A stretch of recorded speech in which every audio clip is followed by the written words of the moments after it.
Swinging back around here to Central America, we do want to go to the issue of Nicaragua, and we are very happy to be joined here by Jill Clark Golub, who is an activist with Friends of Latin America.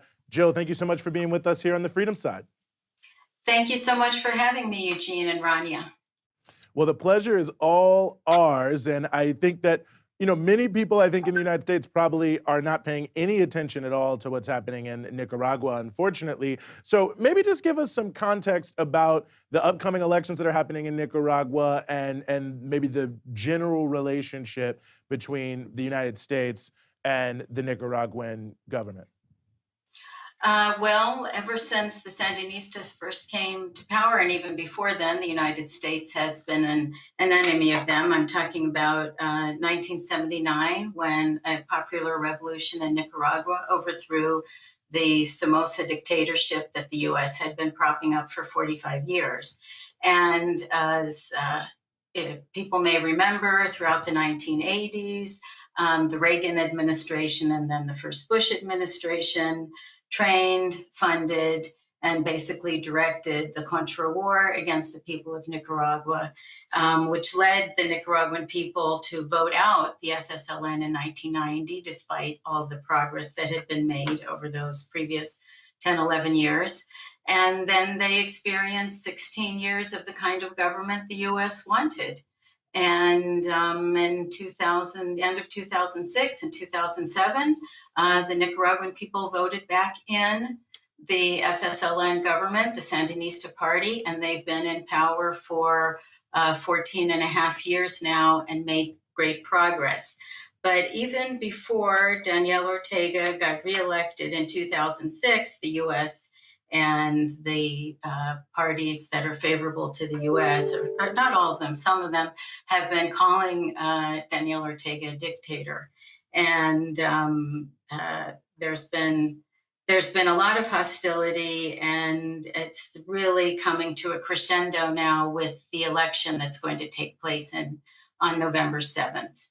And it's leaked from the U.S. Embassy in Managua that there's a new coup plot to targeting the elections in Nicaragua.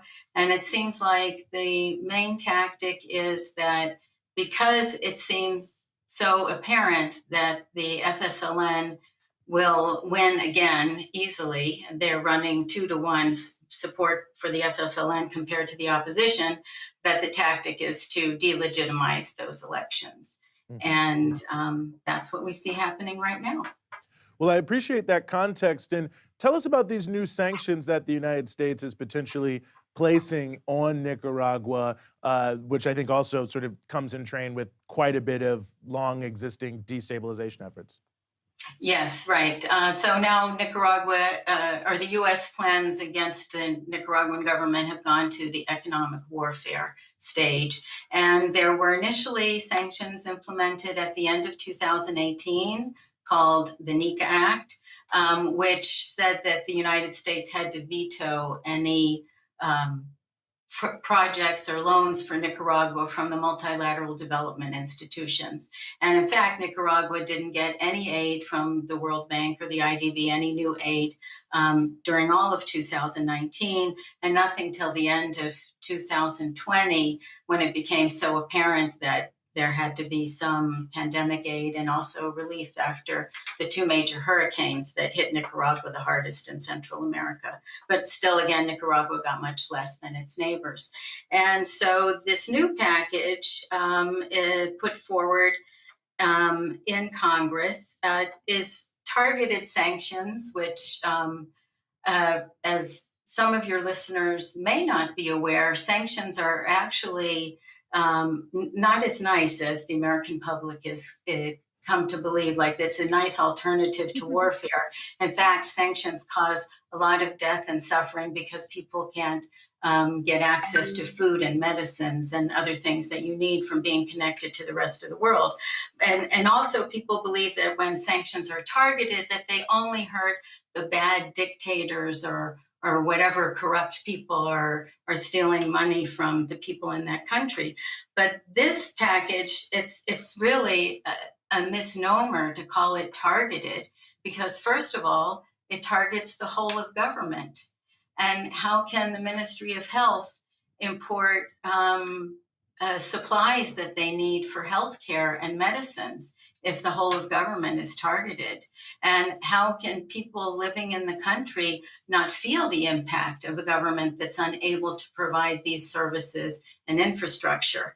And all of the police and army are targeted, and so is the largest and most popular legal party in the country, which is the FSLN, the Sandinista Party, which has over 2.1 million card-carrying members.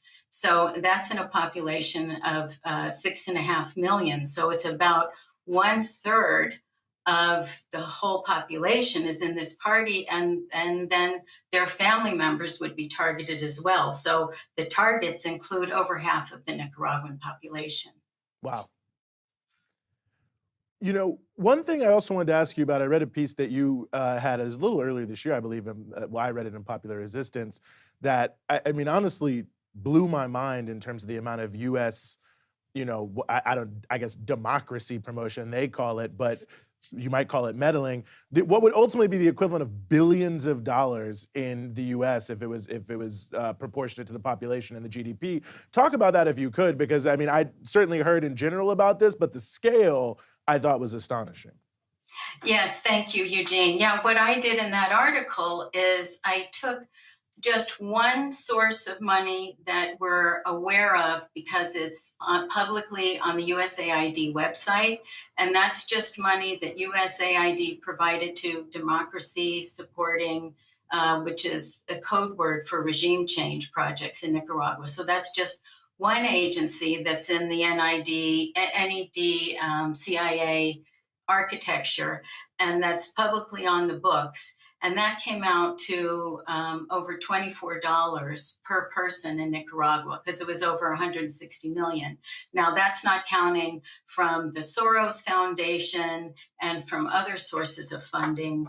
And if you compare that, so that's on 6.5 million people.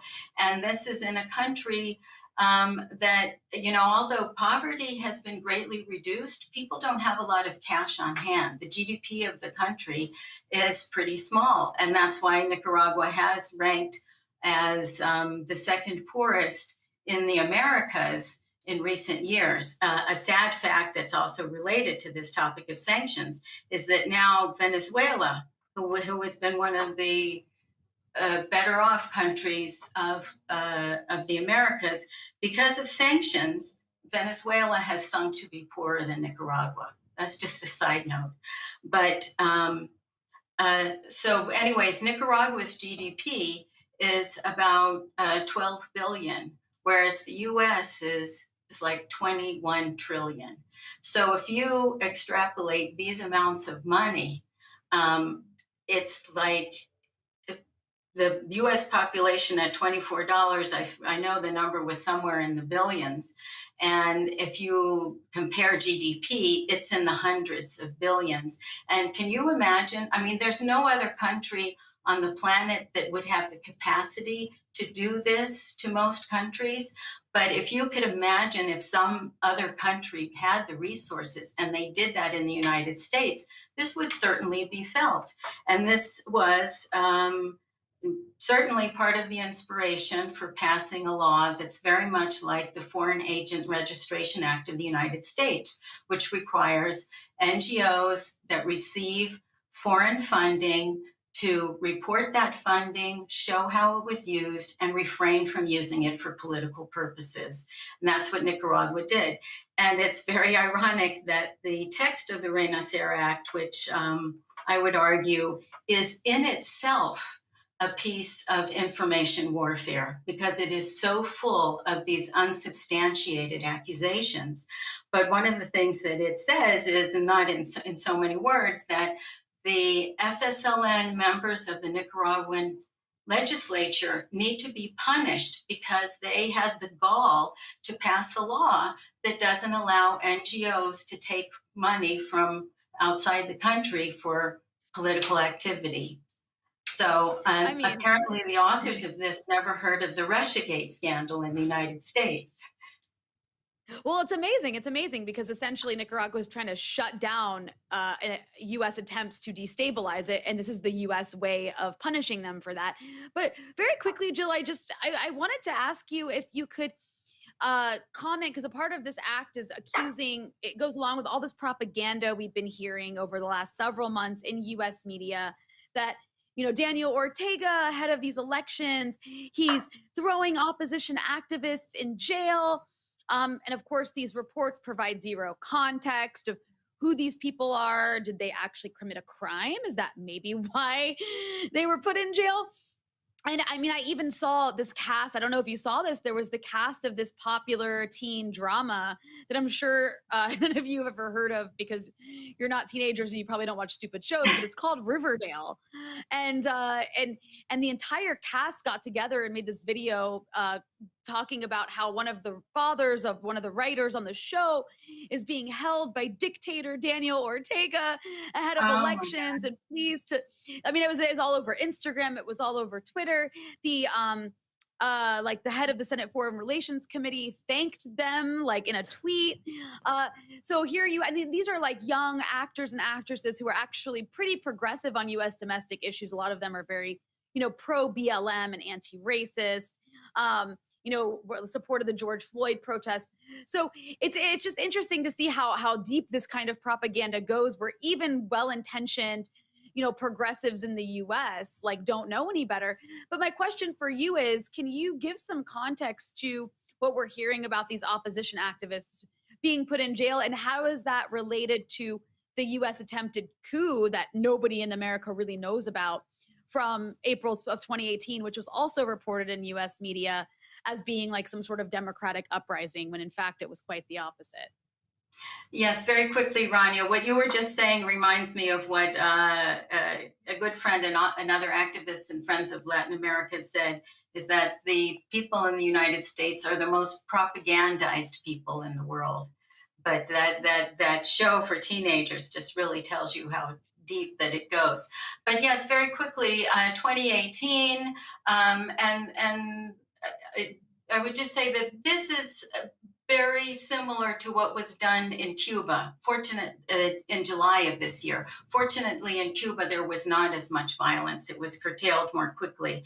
And I'm certainly sure that the people of Cuba learned from the Nicaraguan experience. But yes, there were, I've heard between 2,000 and 8,000 young people recruited, particularly through Catholic Church organizations, to be social media influencers, and some of them did not know what they were being recruited for. Some were fine with it, and they came out for protests against the social security system, which is not what young people or students usually rally around. And there was a narrative created that this was going to make people pay more, and there's another narrative that Daniel Ortega isn't progressive or socialist, that he's capitalist, and he was implementing an IMF kind of package. The opposite is true. He was protecting the Nicaraguan people. And in fact, there had been 10 years of peaceful government with consensus between the big business sector, the trade unions, and the government. And this was the point when the government finally broke with it, because they refused to kick some people out of the social security system and make people pay more for their health and pension insurance.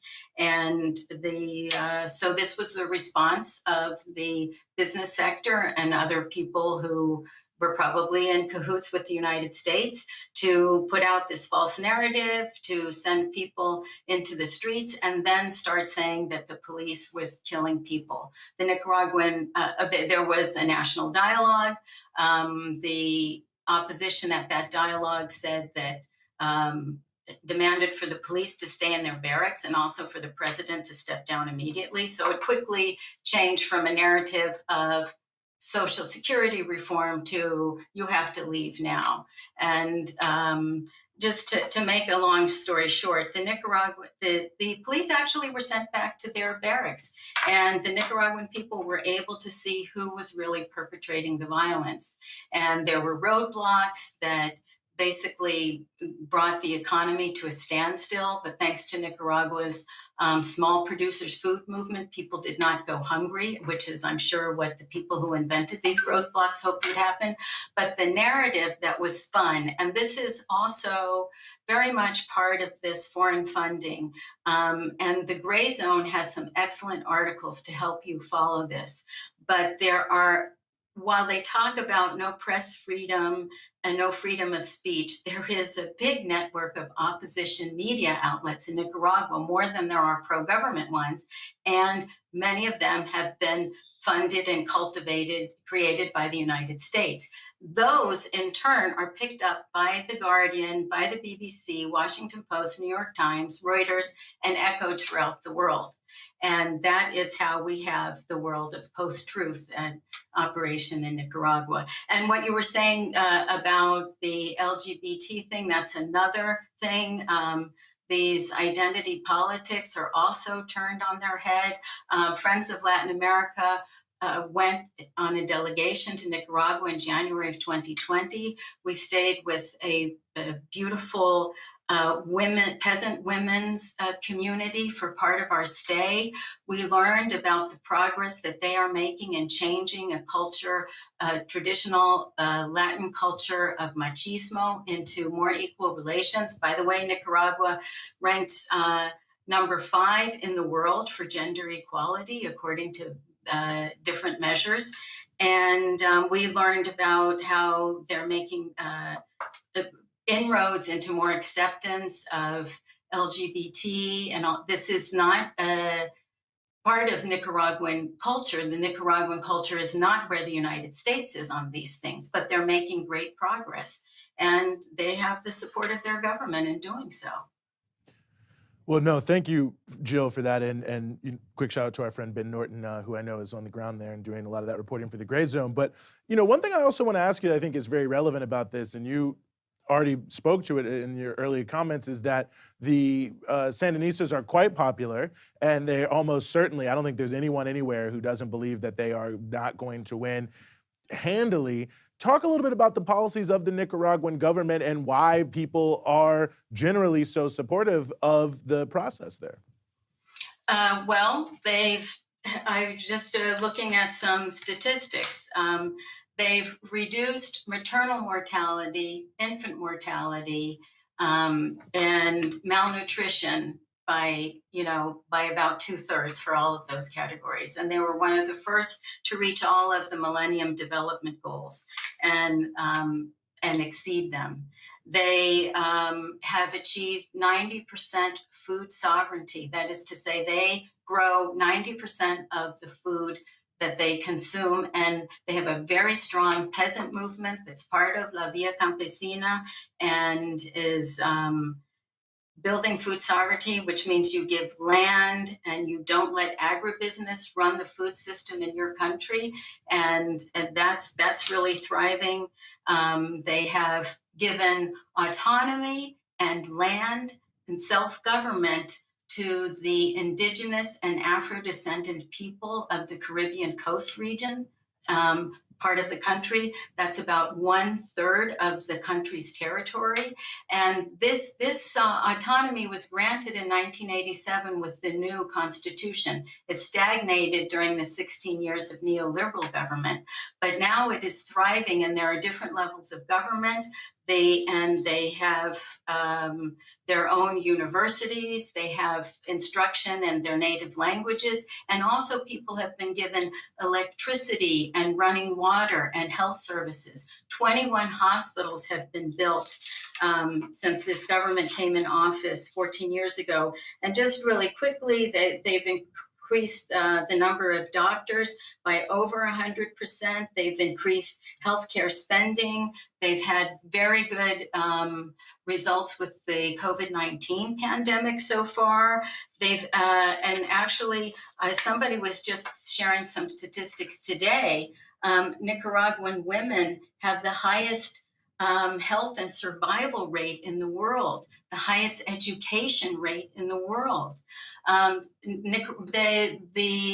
The right wing and the US are constantly saying, and the Renacer Act says this, that the country is corrupt. But this is a country that does not have the high violence rate that you see in their northern neighbors. Its homicide rate is far better than Costa Rica's, which American tourists go to all the time. It's actually just 7 per 100,000. It's very close to that of the United States. And this is because the country's done a good job keeping out drug traffickers. And they went from having the worst roads in Central America to having the best, and some of the best in all of Latin America, one of the safest countries in all of Latin America.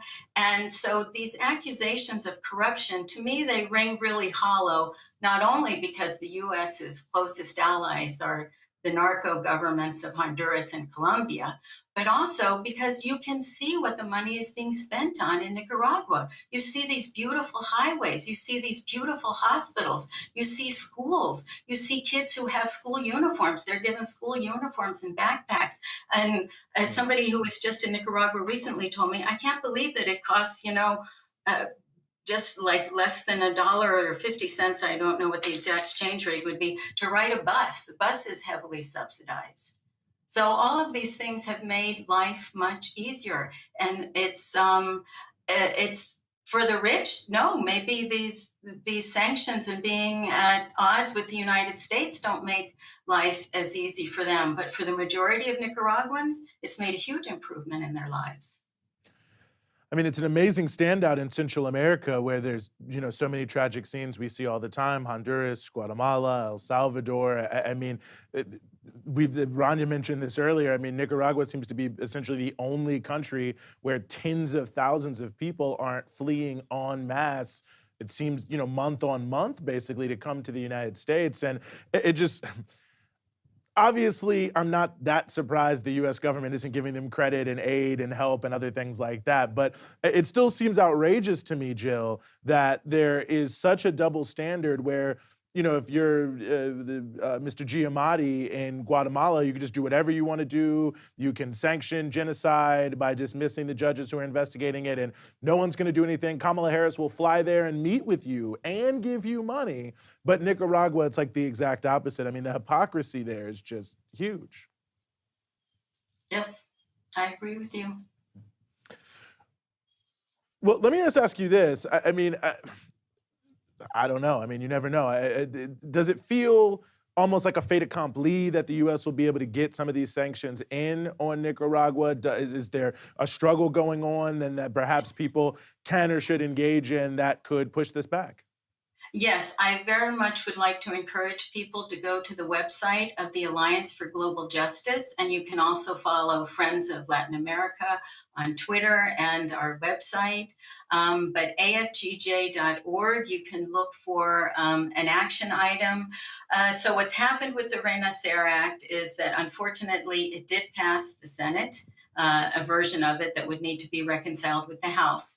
And there are two committees. I'm not sure if I think there's also the Justice Committee, but that's pretty much the same membership as Foreign Affairs, but it had to pass Foreign Affairs, which it did pass. Financial Services, it needs to pass. And Congresswoman Maxine Waters is the chair of that committee. And we have been asking people to keep calling her. And so far, this has been working. Call her number. I'm sorry, I don't have it to read to you right now, but afgj.org, and tell her to please do not bring it to a vote. Do not let it come out of the committee. That is our best chance for defeating this. Because as we know from watching Venezuela and Cuba, once these sanctions are passed, it is so hard to roll them back. And we know that sanctions discourage direct foreign investment. They hurt the economy. They cause people to lose jobs. And they, as this also sanctionskill.org can tell you about sanctions, we need to get the American public to realize that sanctions are war. They kill as surely as bullets and bombs because they destroy economies, cause hyperinflation and unemployment, so people cannot get basic necessities. They drive capital flight from countries as corporations and financial institutions seek to distance themselves. And there's this tremendous over enforcement with everyone being told that they cannot run afoul of the United States or they will be subject to sanctions. So yes, please help us stop this, and please help us convince the American people that we cannot practice foreign policy through sanctions. Well, Jill Clark Golub with Friends of Latin America, really, really honored with you joining us here today, and thank you so much for giving us a little bit of your time.